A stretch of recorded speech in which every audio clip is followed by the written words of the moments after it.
Bonjour, bonjour, le pourquoi du comment vous fait traverser la Manche cette semaine, direction l'Irlande.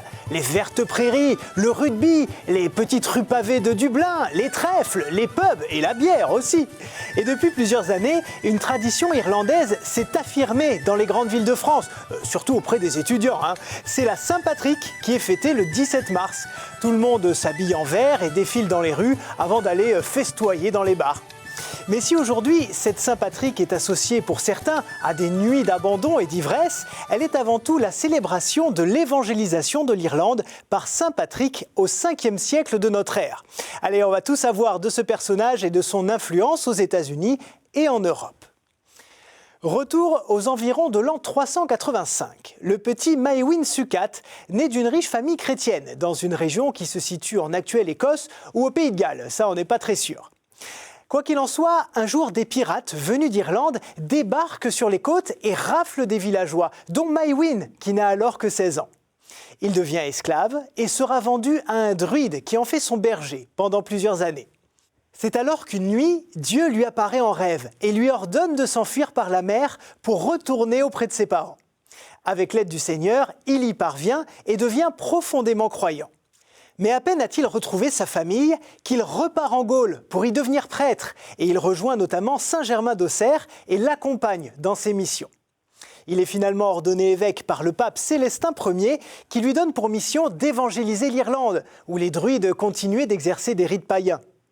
En l'an 432, Maewyn, devenu Patrick, est alors de retour sur la terre de son esclavage où il multiplie les prédications. L'une d'elles restera d'ailleurs célèbre pour expliquer aux Irlandais le mystère de la Trinité.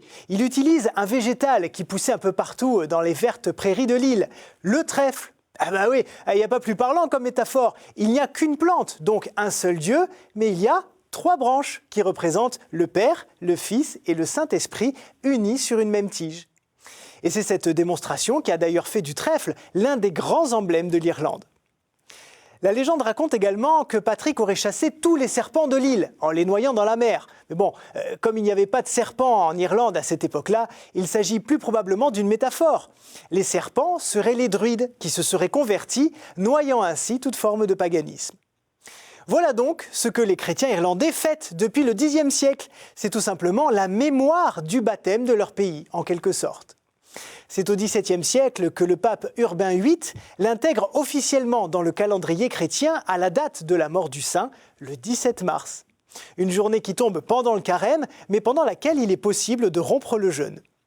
Et la Saint-Patrick s'est petit à petit affirmée bien au-delà des frontières de l'île. Au XIXe siècle, beaucoup d'Irlandais, minés par la famine, sont obligés de fuir. Effectivement, à cette époque, ce sont les colons anglais protestants qui détiennent la plupart des terres, et il y a de l'autre côté de l'Atlantique un nouveau continent sur lequel chercher fortune, l'Amérique. Beaucoup d'Irlandais s'installent donc sur la côte est des États-Unis et pour manifester leur attachement à leur pays et à leur foi catholique bien sûr, ils célèbrent la Saint-Patrick. Ils finissent même par organiser des grandes parades avec des chars, comme un carnaval, mais tout de vert vêtu.